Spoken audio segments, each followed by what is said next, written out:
Okay guys, this is episode 7, The Honeymoon, part 2. Link took my hand and helped me into the saddle. Then he mounted in front of me. I put my arms around his waist and he checked to see if I was ready, then booted Epona in the ribs and she took off for to gallop. Okay, he's still booting Epona in the ribs. Oh well, yet more animal cruelty. Never mind. And she took off at a gallop. We rode down to the ocean along the beach. As I mentioned in the last episode, there is no beach in Ocarina of Time. Water kicked up behind Epona's legs as we rode along the water's edge. The ocean air smelled sweet and the breeze was cool. Stop again.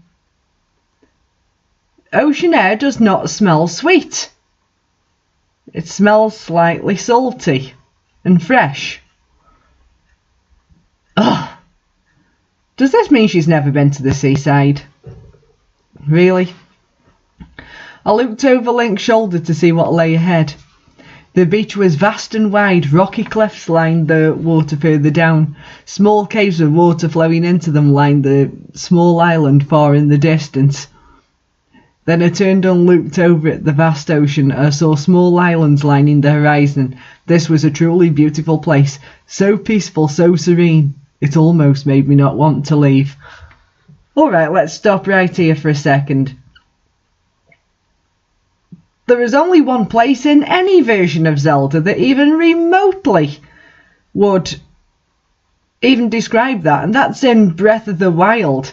Lorelline Village and Eventide Island, that area would sort of fit in with this description, but even then, that game wasn't even a glint in its programmer's eye at the time when this fic was written.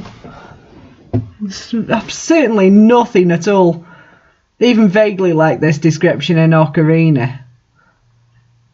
Not even close. Okay, let's carry on.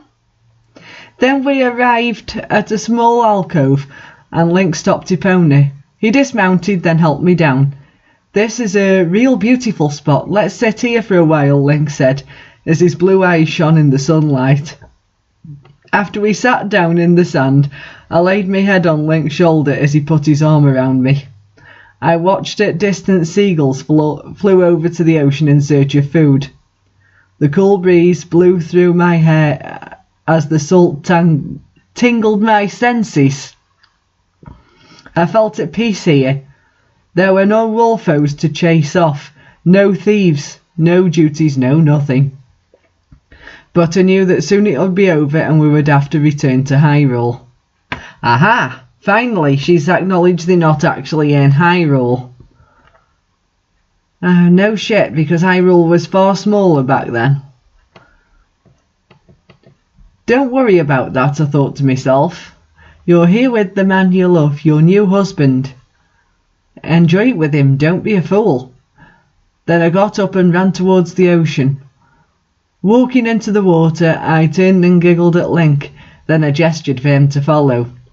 Leery, he came to the ocean's edge and I splashed water on him. Then he looked at me sideways before he splashed water back at me. No sooner had it started, we were running around in the water, splashing each other and laughing like little kids. We played all day, just like we were kids again. I was having the best time of my life. When it started to get dark, we went back up to the beach and sat down in the sand to watch the sunset. I cuddled into Link's arms and laid my head on his chest as the sun's golden rays slowly started to set below the horizon. Okay, first off, adults wouldn't be playing like that, like kids, all day, just because they're at a beach.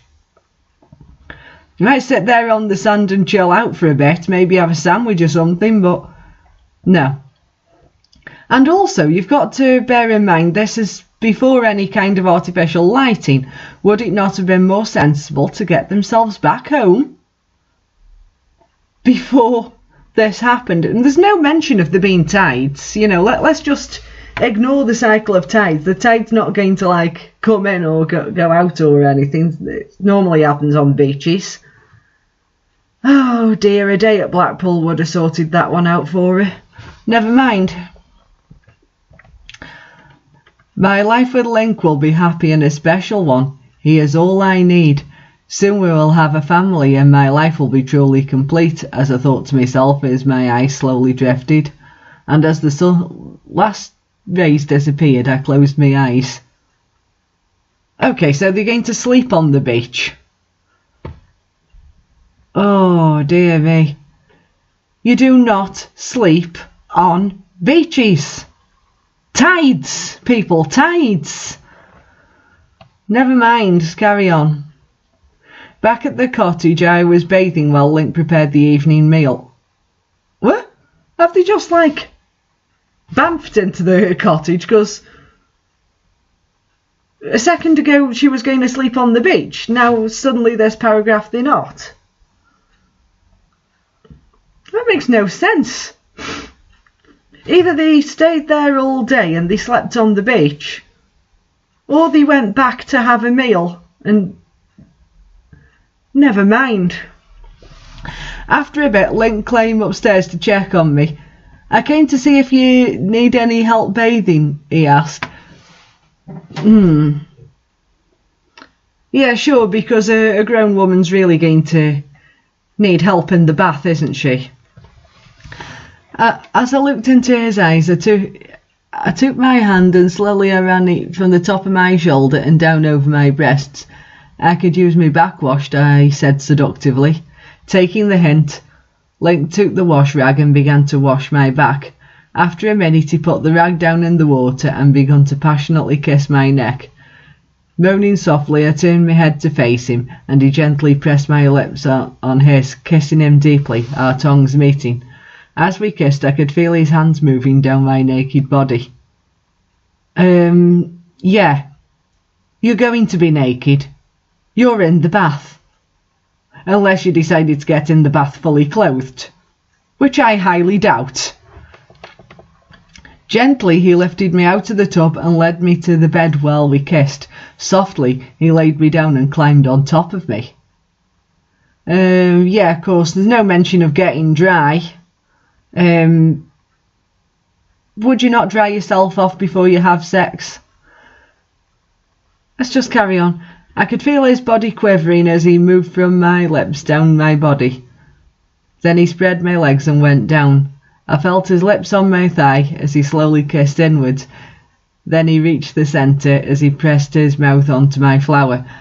I felt as he slowly inserted his tongue between the lips, causing me to cry out in pure bliss. Then he moved up until his tongue brushed against my clit. Working with his teeth and tongue on my clit, shocks of pure ecstasy were sent coursing through me, causing my legs to shudder. Never had I felt such feelings. Never had I experienced such pleasure. As he teased me clit, I felt his tongue move down until he was at my entrance. Slowly he inserted his tongue, and my back arched, and I cried out in pure bliss. Then slowly Link upped his movements, sending momentary shocks through my lower organs as my legs convulsed. As his tongue moved deeper inside me, I grabbed the back of his head and I began to climax. When he hit the right spot, I arched my back and screamed in ecstasy as I gushed into his mouth. Ew! You don't gush! How many times is she going to be writing about gushing? Because really... Oh, dear me. And why would she be saying that she felt momentary shocks? It doesn't feel like that. For God's sake. Oh, never mind. Let's carry on. Painting from the experience. Painting? Oh well. I got up and looked into his eyes, and I knew what he wanted. Slowly I removed his clothes and opened myself to him. I let him take control, allowed him to fulfill himself. Long into the night there was nothing but hot passion. Oh dear. Yeah, you generally would let the guy take control. That's half the fun. And long into the night, how long does she think it takes to have sex? You know, you're probably talking 20 minutes, something like that. You're not going to be having sex all night. That's not going to be physically possible for either of you. Never mind. The last few days they were either spent down at the beach or taking peaceful walks together. I knew we had only a small amount of time left here, but I spent every minuet enjoying it. There's those minuets again. And on the day we were returning to Hyrule, I couldn't wait to get back. Upon our arrival, the castle, the king and Princess Zelda were at the gates to greet us home. Okay, that's the end of that chapter. Now, it's not only the princess that's outside of the castle, waiting to greet Mary Sue, but the king is there too. Is she that important that the king has left the castle? That's just not how things work, not in a medieval setting. That's utterly ridiculous. That's completely insane, and it wouldn't happen that way.